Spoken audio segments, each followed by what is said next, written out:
Oh my gosh, a million years later. Ow, oh, that's what that was. Ow.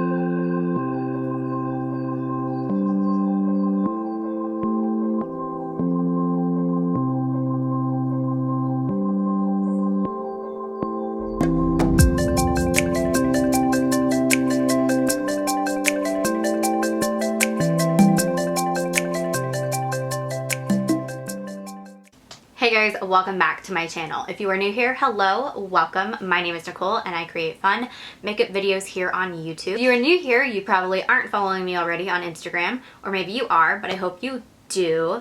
That is where you can see fun makeup looks that I post and also just different things that I'm up to. You will also see my two beautiful dogs, Dax and Gemma. But besides that, I am here to show you this beautiful Valentine's Day look that I created. I actually wore something very similar to this using the same Decay Naked Cherry palette for Christmas actually. And unfortunately that footage got deleted by accident, so I decided why not go ahead and throw it up for Valentine's Day. Since I do think that burgundies are super, super pretty, and with pinks and Valentine's Day, what doesn't say love more than this look? I don't know. But anyway, I hope you guys really enjoy this video. I had a super fun time creating this look for you guys. And as always, make sure to like and subscribe and come see me over on Instagram, chat with me in the comments, or just come and say hello wherever you can find me. Anyway, happy Valentine's Day. Hope you enjoy however you are going to spend it, whether it's with your girls or your significant other, or if you're one of those people who doesn't support Valentine's Day and you would rather do something much more fun than whatever it is that you decide to do. I hope you have an amazing time, and as always, I will see you guys in my next video. Bye! Why hello! So I've already gone in with my skincare, which I used Badescu Vitamin C serum, my Purity Made Simple moisturizer, my Josie Pure Argan oil, and my Olehenrikson Banana Bright eye cream. And as you can see, I am pretty much hitting pan on that and I'm ready to repurchase. Then I'm going to go in with some chapstick because it is winter time and my lips are severely chapped right now. Then I'm going to go in my Pro Filtr Instant Retouch Primer by Fenty Beauty, just taking a pea-size amount, and then I will gently massage this all over my face, under my eyes, to prep my skin for the rest of the makeup that I will be applying to my face. I'm going to use my Pro Filtr Hydrating Longwear Foundation in the shade 220 and begin applying this with my fingertips all over my face. This is my favorite way to apply this foundation. I really like to do this and warm it up on my skin with my fingers, and then once I have gotten it all over my face where I want it to be, I will go in with a beauty blender and to begin blending that out, so that everything turns out to be nice and smooth and looks really nice and blended. For concealer, I'm going to go in with my Nars Radiant Creamy Concealer in the shade Café con Leche. And I'm just going to begin applying that under my eyes and over any blemishes that I currently have at the moment. Then again, I'm going to go back in with my beauty blender and begin blending all of that concealer out and applying more concealer as needed to cover up blemishes. For powder, I'm going to go in with my tried and true CoverFX Translucent Setting Powder, and I'm going to begin to set that concealer and my foundation in place. This will help make sure that my foundation and concealer stay set all day long and don't budge throughout the day. I also love the Hourglass Translucent Powder, and I've just ordered the Born This Way by TooFaced, so I'm excited to try those powders out next. For bronzer, I'm going to go in with my Blush Bar by Benefit palette and hop into that Hoola bronzer. I know it looks atrocious. There's nothing wrong with it. It's just oils that get locked up in that, since I do use this palette quite a bit. And of course, I saw that I applied way too much bronzer. I forgot how pigmented this is and I kind of got a little distracted. But I'm going to try and go in with my powder brush that I used to set my face to kind of blend that out to see if that doesn't help the situation just a tiny bit. I always recommend going in with a small amount and then adding as you go. It makes the process so much better and so much easier. So watch out for really pigmented products, because I didn't this time. Then I'm going to go back in and use that same palette again. I'm going to mix a Dandelion, Gold Rush, and what was the other one? Rockateur. And I'm going to mix those three and begin applying that to my cheeks, bringing it up towards my temple. Since my face shape is round, I'm going to want to bring that up more at an angle and less on the apples of my cheeks, which I don't think I accomplished super great this time around, but I did the best that I can and it worked out in the end. I don't know why it looks a little funny, but it looked really normal in person. Then I'm going to go in with my Shadow Insurance Eye Primer and begin to prep my eyes for shadow. For the star of the show, it is going to be this Urban Decay Naked Cherry palette. These colors are gorgeous. Mine's a little beat up, but that's okay. I'm going to go in first with the shade Feels. It's this very pretty, light, dusty rose mauve shade. And I'm just going to begin applying that all over my crease as a transition shade for all of those darker colors that we will be going into next. And as you can see, I'm just going to take those same steps of applying that all over my crease on my other eye. Next, I'm going to mix the colors Bing and Devilish. And I don't know why I decided to mix these colors together, but I did, and I'm just going to begin applying that into that outer V corner of my eye. And I'm going to very slowly begin to wiggle this in windshield wiper motions up into my crease. I'm not going to drag this all the way to the inner corner of my eye, but as the pigment becomes less existent on my brush, I'm just going to begin bringing that up and blending it up into that transition shade. And the key to this is just to work really slow and take little steps of wiggling it back and forth up into that crease area.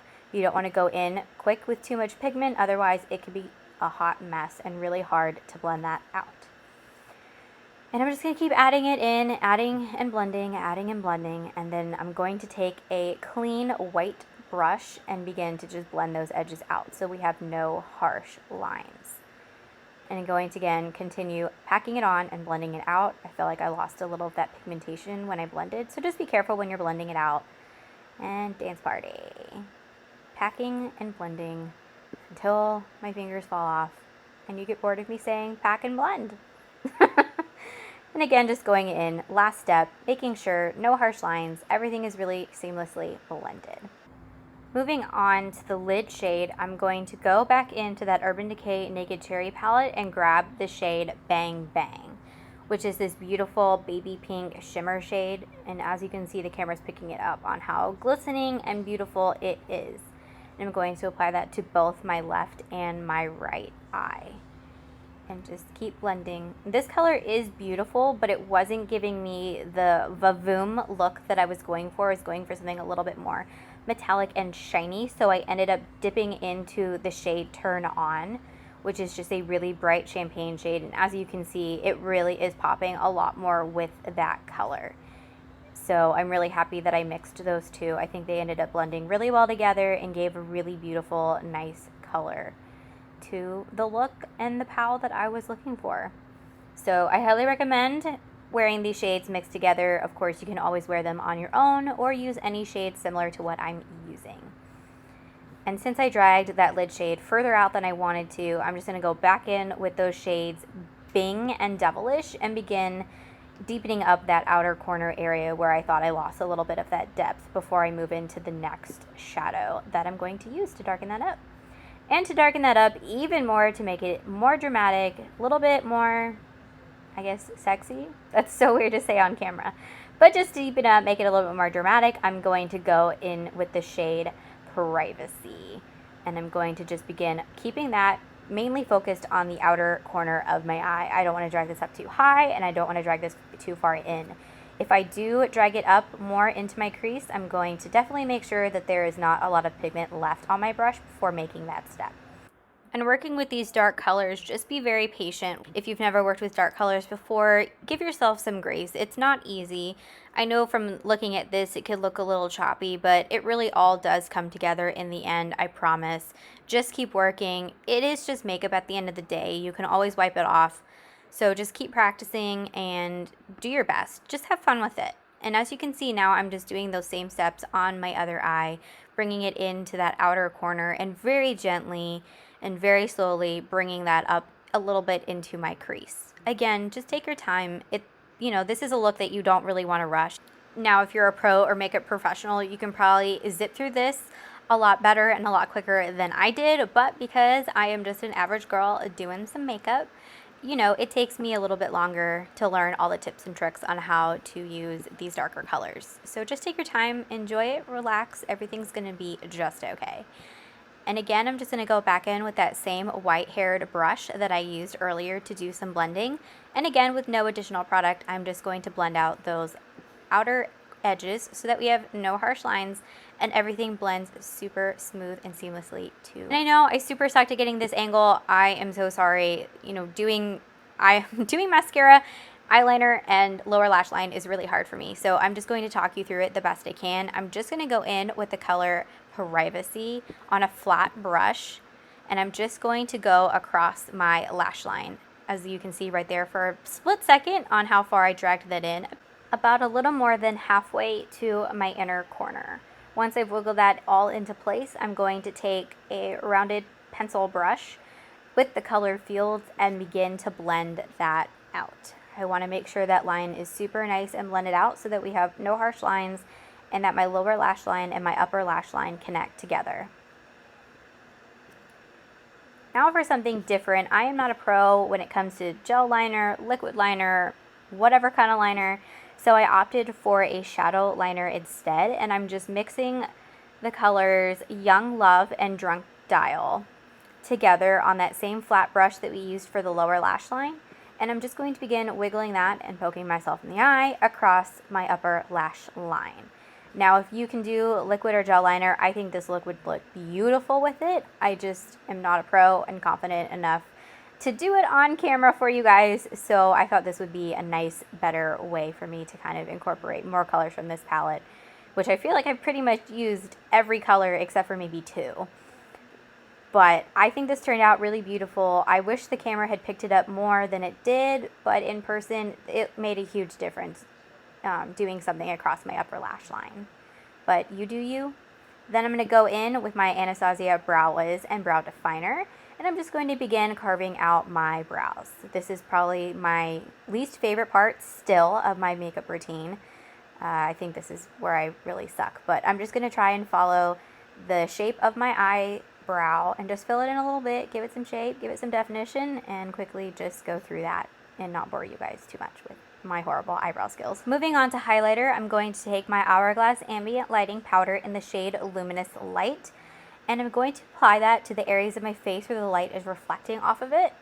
I learned this tip from Robert Welsh. He's a pro makeup artist and YouTuber, and in one of his videos he was discussing on how to find the perfect places to highlight for your face. Since we all have different face shapes, and highlighting for one person isn't going to be the same as it will be for another. So just move your face around and find where the light is beaming off your face. I'm also going to hop into my Jaclyn Hill highlighter in the shade Extra, and I'm just going to apply that over top of the Hourglass. You definitely don't have to do this step. It looked totally fine on its own, but I figured with Valentine's Day, why not? And then I'm just going to go over it with my powder brush to make sure it's not too crazy. Then I'm going to go in with my NYX liquid lipstick in the shade Stockholm. I love this color. I'm obsessed with it. It's so beautiful.